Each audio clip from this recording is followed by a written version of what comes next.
This is chapter 9, problem number 30.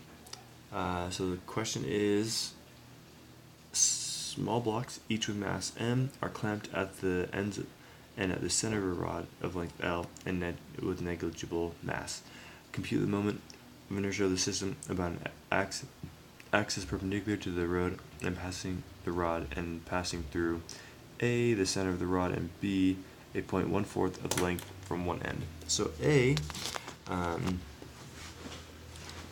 well, this diagram is for B, but A is when it passes through this point.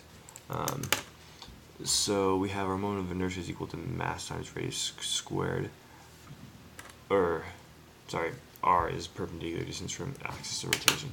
So we're trying to find R real quick, so we have R equals the length over 2,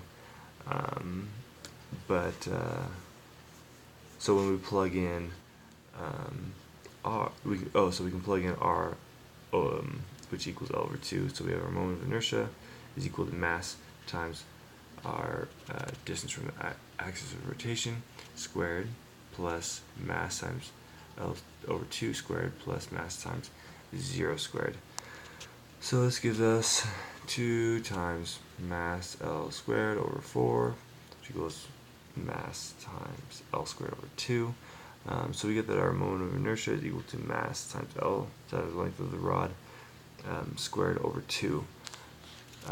So that is for when the axis of rotation is through the center mass. Then B is